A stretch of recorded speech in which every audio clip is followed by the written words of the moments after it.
As Alexandria Police Chief Rick Wyffels cleaned out his final items in his office, it was odd to see bare walls and a clean desk. The physical act of leaving an office he's held since 2006 and a police force he has been a part of since 1987 is much easier than the mental and emotional transition. Chief Wyffels talks about ending this chapter to begin another. So, when you're talking to an individual that's been with the city as long as I have, and you absolutely love the city, how could you sit here and go, oh, I can't wait to have this over? That's not what I feel at all. I love our town. I love our police department. I love our city. So for me to turn the page into retirement, everybody's time comes, right? And it's the right time. It's the right time for our organization. It's the right time for our city. We have some staff that are coming up in our organization that are going to take everything we built upon before and make it even better, and that's exactly how you want to leave an organization. So I'd much rather leave at the top of my game when things are going well and we have good relationships in our community and I feel like that it was worthwhile and valued in the community. I have all those things going on. So I'm going to leave with my head high and look forward to the next chapter of life. Probably the scariest part is what comes next, but we'll figure that out. I'm a survivor and I've always figured it out before, and we'll figure it out again. And the community's in great shape. We have a great relationship with our citizens and the law enforcement community here. And as you know, that's not true everywhere. And so I feel good about leaving it over to Scott Kent, the new chief of police that's coming into this. We've worked well together.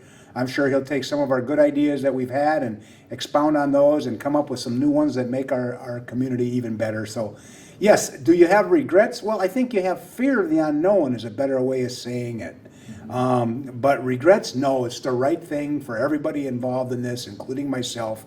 And so we make the change. And I'd feel like this whether I was 70, 80, 90. I just don't want to stay too long, Joe. I always looked at this job as I've been entrusted and empowered to do a very important job in a community.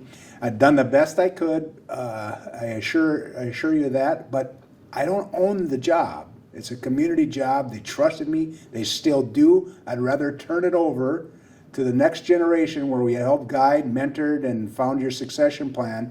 Once you've accomplished your succession planning and it's working out that way, then your job's done and it's time to go. So that's really where I'm at. I'm excited for the next chapter, and I'm so excited because our police ship for our community, it's ready to sail. It'll do great without me there, and I'm there. I mean, if they need me in any kind of way, you're there, and we're not leaving the community to go hide out in some other state. Maybe I'd like to do that for a little warm getaway or something, but this is our community. We love it here, and our family's here, so we're not going anywhere. It's a challenging transition. You're exactly right. I used to have a long list of hobbies. I think I still do, but I haven't dusted them off in a while because when you're the chief of police, you're 24/7 chief of police. You're all in all the time. You're there for your staff and for your community, and there really is no escaping it.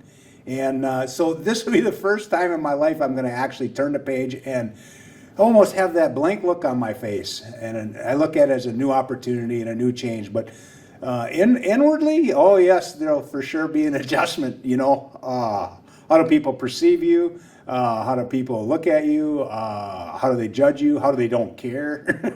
Kind of interesting. On a fun note, I had a contractor that I was working with recently, doing a little fixing a job for me in my personal life, and he come out and was working on my fireplace, and he says, well, I don't know why I jumped so fast. I mean, to come out to help you today, he says, you're not going to be the chief of police no more. Now, it was fun. I've known the guy. They're great people and whatnot. But inwardly I thought, in some ways there's some truth to that. People, when the chief of police calls to have some help or whatever, or they come to help you, and suddenly it's going to be like, Rick, I'll get to him some other day. On the side of the road, get AAA. Yeah, get AAA, buddy. Yeah. So it's all humorous, but there's a little truth to some of that, and some of it's okay. I'm going to enjoy being Rick the citizen too.